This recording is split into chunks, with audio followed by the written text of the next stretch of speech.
परमाणु बम। ये शब्द सुनते ही क्या दिमाग में आता है? शायद एक बहुत बड़ा आग का गोला और राख में बदलता हुआ एक शहर, है ना? लेकिन सच तो ये है कि ये बस शुरुआत है।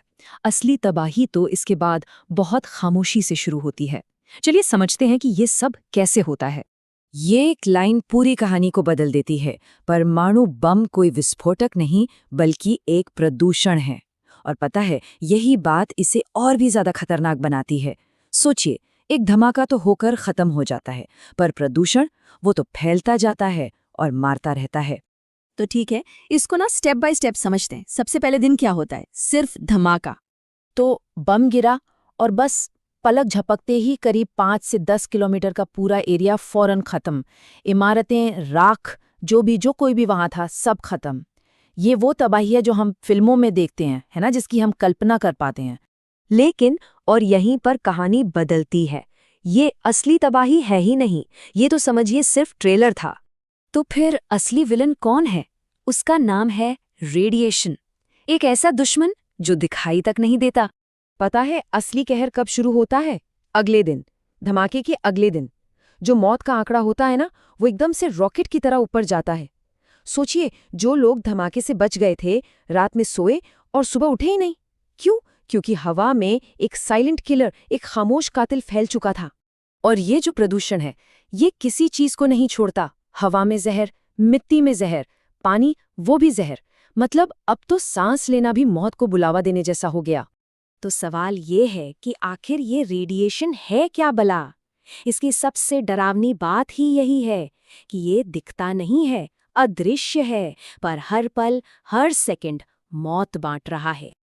अच्छा, इसको समझने के लिए ना एक बहुत ही बढ़िया उदाहरण है। इसे मोबाइल नेटवर्क सिग्नल जैसा समझिए। क्या हमें फोन का नेटवर्क दिखता है? नहीं ना, लेकिन वो है तो हमारे चारों तरफ। रेडिएशन बिल्कुल वैसा ही है। दिखता नहीं मगर हर जगह मौजूद है, हर जगह। अगर इसकी भयावहता समझनी हो तो चलिए इसकी तुलना कोरोना से करते हैं। कोरोना भी नहीं दिखता था, सही बात है, लेकिन वो फिर भी 14 से 30 दिन का वक्त तो देता था लड़ने का, ठीक होने का। पर रेडिएशन, जी नहीं, ये 24 घंटे के अंदर खेल खत्म कर देता है। कहावत है ना, सुबह खबर सुनी और रात तक इंसान खत्म। हालात इतने ज्यादा खराब थे कि जो इंसान सुबह अपने किसी रिश्तेदार की लाश लेकर खड़ा है, शाम तक वो खुद एक लाश बन जाता था। वहां हवा में सांस लेने का मतलब ही था मौत। और अब आते हैं इसके सबसे ज्यादा चौंकाने वाले हिस्से पर। ये तबाही 1-2 दिन या 1-2 साल की नहीं है।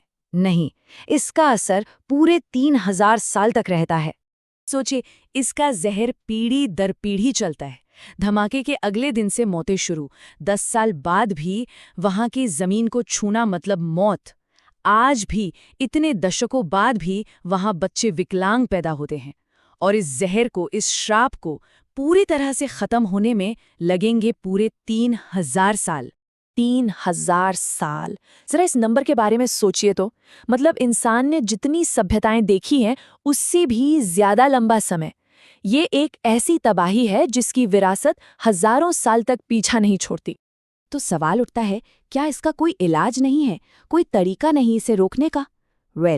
कोशिशें तो होती हैं, लेकिन वो कोशिशें खुद कितनी खतरनाक और नाकाम साबित होती हैं, आइए देखते हैं। देखिए, मेनली 2 चीजें की जाती हैं। एक तो हेलीकॉप्टर से बोरिक एसिड स्प्रे करते हैं।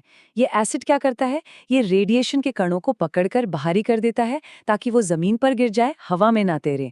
और दूसरा, पोटेशियम आयोडाइड की गोलियां दी जाती हैं ताकि कुछ असर कम हो सके।